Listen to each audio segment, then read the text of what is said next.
ସାଙ୍ଗମାନେ ଆପଣ ତ ଆକାଶରେ ଇନ୍ଦ୍ରଧନୁ ଦେଖିଥିବେ, କିନ୍ତୁ କେତେବେଳେ ଆପଣ ନିଜ ଘରେ ଇନ୍ଦ୍ରଧନୁ କରି ଦେଖିଛନ୍ତି କି? ଆଜି ଆମେ ସେଇ ଇନ୍ଦ୍ରଧନୁକୁ ଆମ ଘରେ ତିଆରି କରିବା।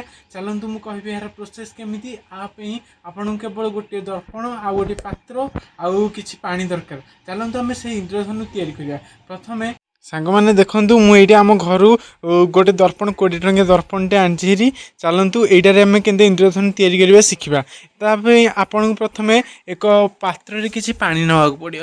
ଦେଖନ୍ତୁ ଆମେ ଗୋଟେ ପାତ୍ରରେ ମୁଁ ଏଇଠି କିଛି ପାଣି ନେଇଯାଇଛି। ତାପରେ ଚାଲନ୍ତୁ ଆମେ ଇନ୍ଦ୍ରଧନୁ ତିଆରି କରିବା। ସାଙ୍ଗମାନେ ମୁଁ ଏଥିପାଇଁ ଆମ ଛାତ ଉପରୁ ପଳେଇ ଆଇଛି, ଯେଉଁଠି ଖରା ହେଉଥିବ କେବଳ ସେଇ ଜାଗାକୁ ହିଁ ଇନ୍ଦ୍ରଧନୁ ତିଆରି କରିହେବ। ତେବେ ମୁଁ ଏଇଟା ଆମ ଛାତ ଉପରକୁ ପଳେଇ ଆଇଛି। ତେବେ ଚାଲନ୍ତୁ ଏଇ ଦର୍ପଣ ଆଉ ଏଇଠି ଆମ ପାଖରେ ଗୋଟେ ପାଣିର ପାତ୍ର ଅଛି, ଏଇଥିରେ ଆମେ ଇନ୍ଦ୍ରଧନୁ ତିଆରି କରିବା। ତ ସର୍ବପ୍ରଥମେ ଆପଣ ଏଇ ଦର୍ପଣଟା ନେବେ ଆଉ ଦର୍ପଣଟା ଏମିତି ପାଣିରେ ବୁଡ଼େଇବେ। ଦେଖନ୍ତୁ ପାଣିରେ ବୁଡ଼େଇଲା ଆଉ ତାର ରିଫ୍ଲେକ୍ସନଟା ଏଇଠି ଏଇଠି ପଡ଼ୁଛି, କିନ୍ତୁ ଏଇଟା ଇନ୍ଦ୍ରଧନୁ ନୁହଁ।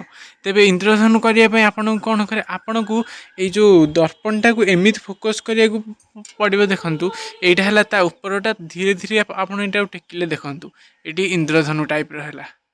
ଦେଖନ୍ତୁ ଏଇଠି 7 ରଙ୍ଗ ଯାକ ହେବ। ଏଇଟା ହେଉଛି ଉପରଟା। ଆପଣ ଫୋକସ୍ କରିକି ଏଇଟାକୁ ଟିକେ ଦର୍ପଣଟାକୁ ଟେକିବେ। ଆଉ ଏଇଠି ଦେଖନ୍ତୁ ଏଇଠି ଇନ୍ଦ୍ରଧନୁ ମୁଁ ଏଇଠି ଟିକେ ଛାଡ଼ି ଦେଉଛି। ଚାଲନ୍ତୁ ଦେଖିବା ଇନ୍ଦ୍ରଧନୁଟା କେତେ ଫୋକସ୍ କରେ।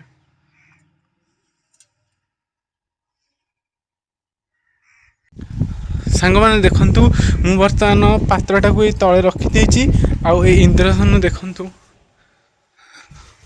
ସାଙ୍ଗମାନେ ଦେଖନ୍ତୁ ଇନ୍ଦ୍ରଧନୁକୁ ଏଇଠି ସବୁ ପ୍ରକାର କଲର୍ ରହିଛି। ଯେମିତିକି ତାର ତଳେ ବାଇଗଣୀ ରହିବା କଥା, ତାପରେ ଘନ ନୀଳ। ସେମିତି ଦେଖନ୍ତୁ ଆଉ ଟିକେ ବାକି ଯଦି ଏଠି ପବନ ନ ହେଉଥାନ୍ତା, ଏଠି ଆହୁରି ବଢ଼ିଆ ସେ ଇନ୍ଦ୍ରଧନୁ ଦେଖାଯାଇଥାନ୍ତା। ଏଇଠି ଦେଖନ୍ତୁ ଏଇ ପାତ୍ରରୁ ସିଧା ଦର୍ପଣ ଦ୍ୱାରା ସେଠି ରିଫ୍ଲେକ୍ଟ କରୁଛି। ସାଙ୍ଗମାନେ ଦେଖନ୍ତୁ ଏଇଟା କୌଣସି ଲାଇଟ୍ ବା କିଛି ନୁହଁ। ଏଇଟା କେବଳ ଆମର ଖରା ଆଉ ଦର୍ପଣ ଆଉ ପାଣି ସାହାଯ୍ୟରେ ମୁଁ କେମିତି ଇନ୍ଦ୍ରଧନୁ ତିଆରି କରିଦେଇଛି। ଆଉ ଯଦି ଆପଣଙ୍କୁ ଏଇ ଭିଡ଼ିଓଟା ଭଲ ଲାଗିଛି, ତାହେଲେ ଭିଡ଼ିଓଟାକୁ ଲାଇକ୍ କରିଦେବେ ଆଉ ଚ୍ୟାନେଲଟାକୁ ସବସ୍କ୍ରାଇବ୍ କରିବାକୁ ଜମାରେ ବି ଭୁଲିବେନି।